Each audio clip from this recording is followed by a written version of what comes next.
What's shaking, YouTube, and welcome into our Invest Cards of the Week here at the Cardboard Critics Sports Card Podcast. I'm your host, Mr. Hollywood, and as always, we've got 4 cards for you this week: a safe card, a high-risk, high-reward card, an undervalued card, and a badass card for you to think about going forward. But before we start, remember the views expressed in this show are the sole opinions of, well, I guess me for this week, because I have no co-host with me for this week, and is not considered investment advice. Please do your own research and make your own decisions for the cards you are investing in. But in case you were still interested, here are my thoughts for this week, starting with our safe card of the week, and that is Luka Doncic, guard for the Los Angeles Lakers, his 2018 Prism Base PSA 10 and Prism Silver PSA 10. We're also going to take a look at his Contenders Rookie Ticket autograph, blue parallel, numbered to 99, in a BGS 9.5. But the base Prism PSA 10 is selling for $241, which is down 7% over the past year, kind of surprising. His Silver Prism PSA 10, which is selling for $1,430, it's up 30% over the past year. That's a little more like it. These two cards had highs of $300 and $2,000 last year during that finals run. Now we're also going to look at the Contenders Rookie Ticket autograph, the blue parallel, numbered to 99 in the BGS 9.5.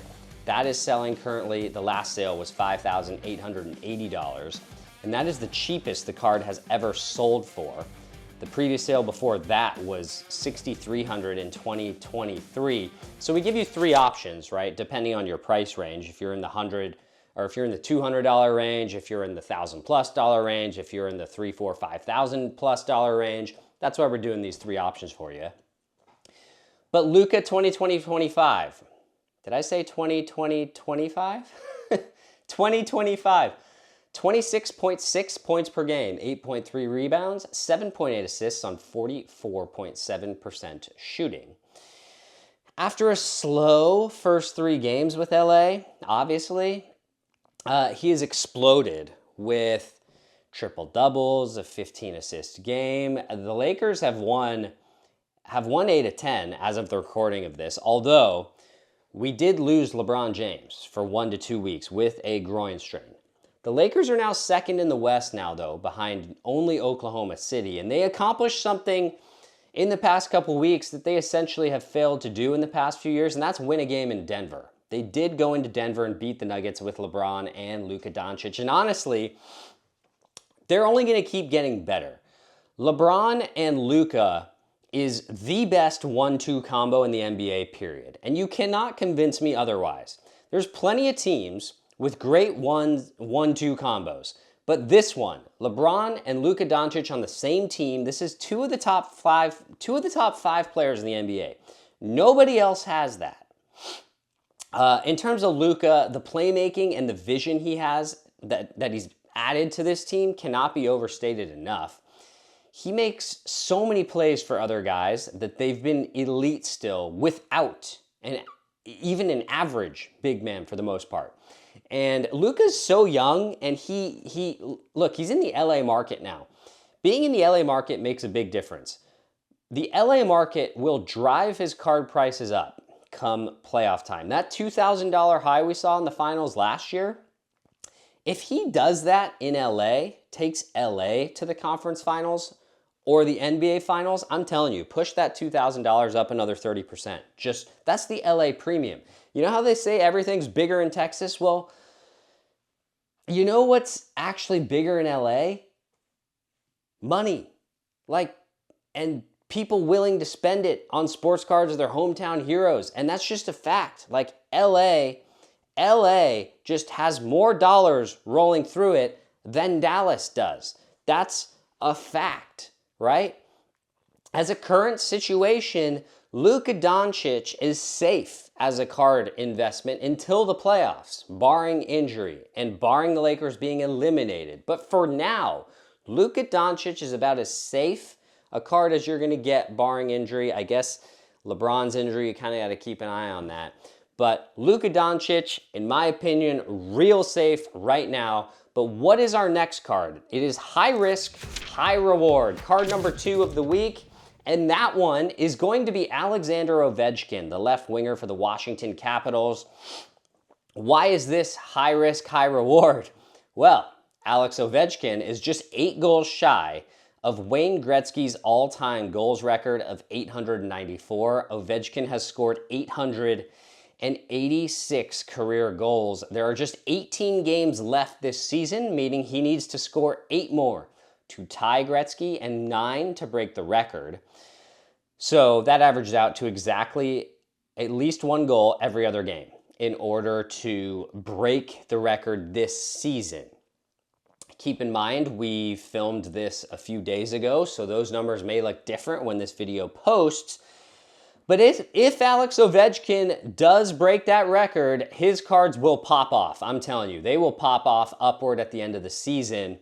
If you're looking in the higher budget range, his 2005 Upper Deck Young Guns PSA 10 and PSA 9 cards, they are sitting at $5,190 and $1,840 respectively. Of course, they are up significantly over the past 6 months because of this chase, but they've slowed down a bit in recent weeks because we don't know if he's actually going to make it to that magic number of 9 and break the record. If you're in the lower budget range, his 2005 Upper Deck Rookie Base PSA 10 is $450 and the PSA 9 is $168. But I'm telling you, these things are gonna spike way further, maybe not way further, but they're gonna spike significantly. Let's just say significant. This is gonna be a statistical significant spike if he breaks the record. 2025 so far, maybe this helps you figure it out. He's played 48 games. How many goals has he scored? 33. He statistically, what he averages, he should break it this year. 17 assists, 50 points. What else is helping Alex Ovechkin cards right now? The Caps are leading the Eastern Conference and one of the favorites to win the Cup this year. If he breaks the record and you've bought it now, you will make money. If he doesn't break it this season, you will lose money. Literally high risk, high reward. What are the main risks with this? Well, he isn't 35 years old anymore. Remember, he's 39 now and averaging a full 2+ minutes less ice time at this stage in his career than his career average. So this isn't as much of a lock, let's say, as it was in the past. Like if this was 5 years ago, I'd be like, oh yeah, Ovechkin's gonna blow past that number. And because he's older, who knows? Injuries could play a bigger role too, I suppose. But look, this comes down to basically, can he score 9 goals in 18 games? Put your money where your mouth is, go big or go home. I think he's gonna get it, but that's just me. It seems like the sports world has always, in recent memory, when someone's been close to something, they get it, right? Oh, Shohei is close to a 50-50. He got it, right? So is close to doing this. He got it, right? LeBron's close to 50,000 career points. He got it. I think this is going to be another one of those scenarios, but it is high risk, high reward. Make a call. Let us know in the comments below whether you're risking it for the biscuit or not. But moving on to card number 3 for this week, and that is our undervalued card for the week. And this one might surprise some of you guys because our undervalued card is the most expensive baseball player in the world, and that is Shohei Ohtani, of course, DH and pitcher for the Los Angeles Dodgers. We're going to take a look at a few different cards, but particularly his 2018 Bowman Chrome batting in a PSA 10, the pitching auto in a PSA 10, as well as the Topps Chrome pitching PSA 10, and his heritage autograph on card auto in a PSA 9. Let's start with the 2018 Bowman Chrome base batting, which is up 20% over the past year to $942. Let's see, what else we got? We got the Bowman Chrome rookie auto pitching in a PSA 10, up 21% over the year to $15,500. How about his Topps Chrome pitching rookie card in a PSA 10? It's down 4% over the past year at $206. But this one, for me, is the one that numbers just don't add up, and that's his Heritage Real One on-card rookie autograph in a PSA 9, which is down 9% to $6,800 right now. How on earth an on-card rookie autograph of Shohei Ohtani can be down over the past year, I do not know. If I had to choose one of these, I'm buying that one. No pun intended, but Heritage has a lot of heritage. And this is on card. The PSA 10s go for like $12,000 to $13,000, somewhere around there. Shohei just had a 50-50 season, guys. 54 home runs, 59 stolen bases. Of course, he started the 50-50 club last year. He won his third unanimous MVP. He's the second to do it in both leagues. The first player ever to win 3 unanimous MVPs. He won a World Series. Year before that, he led Japan to a WBC. If you don't see what's happening, then you're kind of blind to this situation. Like, what Shohei Ohtani is doing is the greatest display of talent in pretty much any sport that any living person has ever seen. The Dodgers are stacked this year. It's the same batting lineup, essentially. Just take out Gavin Lux and add Ha-Seong Kim. And then add basically like 3 Cy Young caliber arms into the mix now in the rotation to replace Walker Buehler and Jack Flaherty, right? Glasnow is coming back. That's a Cy Young arm. Blake Snell was signed. That's a Cy Young arm. Roki Sasaki and Shohei Ohtani coming back. Those are 2 Cy Young talent level pitchers. So maybe you could even argue 4 Cy Young levels. The big one for this year is that Ohtani is going to pitch again. And if you think the price of his cards are high right now, just wait. If there's anything I've learned about Shohei, it's not to bet against him. If he is the same pitcher as he was before, which was top 3 in Major League Baseball in batting average against, these cards could seriously explode. And I really mean explode. Like, explode as in you will not be able to attain them anymore level of explode. And I don't think there's a ton of downside to it, which is why I'm considering it being potentially undervalued. This is the greatest player since Babe Ruth, doing it on an international stage. Remember, Babe played only white guys who had barely even invented a curveball and threw in like the 70s and the 80s mostly. From a bat to ball and hand to plate scenario, Shohei Ohtani is the greatest baseball player that has ever lived. Not by stats, which he'll never match. He's not going to hit 700 plus home runs like Babe Ruth did, right? He's not going to hit 400. But by level of play from both sides simultaneously, this has never been done at this level before by anyone, not even Babe Ruth. Now, that being said, yes, his stuff is very expensive, but I really, really think that it could be undervalued. I think at the end of the day, you saw what happened when Shohei Ohtani was no longer a pitcher last year. He was not a pitcher last year, and what happened? His cards still exploded again because he went 50-50, right? So if that's not proof to tell you that Shohei Ohtani will carry value whether he's pitching or not, then I don't know what is. But all I can tell you is Shohei Ohtani will come back and throw the baseball this year. And I'm not going to be the one to bet against him. I'm just not. And so for that reason, I expect Shohei Ohtani to come back in May or June this year and be a very good pitcher still.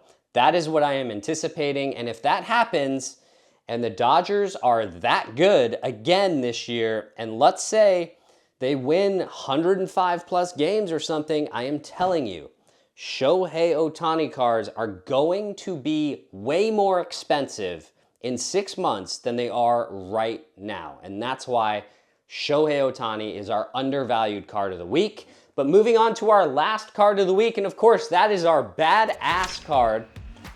of the week. It's not always an expensive card at all. Actually, our badass card last week, I think was, I think I have it here. I think I have one of them. Yeah, I happen to have this card. But I think our badass card last week was this City Heights card of LeBron James. That card was actually up a lot last week. I wonder why. But how about this one? I think this one's really interesting. In 1991, Upper Deck released these Hall of Fame baseball cards. Well, baseball cards with Hall of Famers on them, with Warner Brothers cartoon characters as well. It's another kind of hologram type card actually, but they're called 1991 Upper Deck Comic Ball 2 holograms. You can get them in PSA or raw condition. It features Nolan Ryan and Reggie Jackson.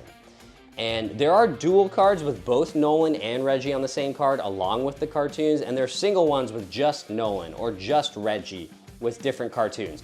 The cartoons I'm talking about include Bugs Bunny, Wile E. Coyote, the Roadrunner, Marvin the Martian, Sylvester the Cat, etc., etc. Now, while some of you guys might look at me and be like, this looks kind of stupid, let me tell you this.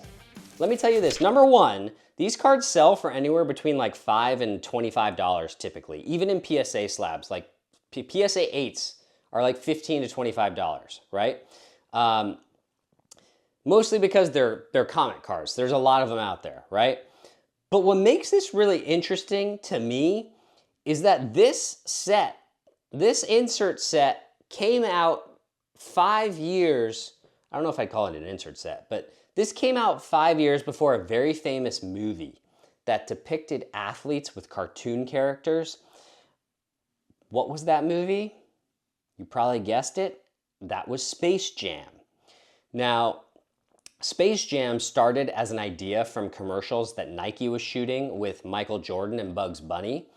But where do you think they got the idea from? My money is that they got that idea through this Upper Deck collaboration. And to me, that's pretty cool and pretty badass. I don't care if there's a cartoon on the card, that tells a story to me, right? Space Jam is such an iconic movie of the 90s. It's such a generational movie, let's be honest. And these 1991 Upper Deck baseball cards with the cartoons on them, they might look stupid, but in that context, where we have Space Jam come out just 5, 6 years later, to me, that is kind of the precursor to Space Jam. And for me, it's why these cards kind of carry a little bit of historic extra value to me while still being very cheap. So you can get this whole set if you want for a couple $100. And to me, I think it's really, really cool. So that is our badass card or set of the week. But that'll wrap things up for me on this week's episode of the Cardboard Critics Sports Card Podcast, home of the Invest in These Cards Now Cards of the Week. Hope you enjoyed the show. If you did, don't forget to show some love, like, comment, and subscribe to the channel down below. We really appreciate the support. And until next time, I'm Mr. Hollywood, and I'll see you next time right back here at the Hollywood Rip Studio. Mr. Hollywood, out.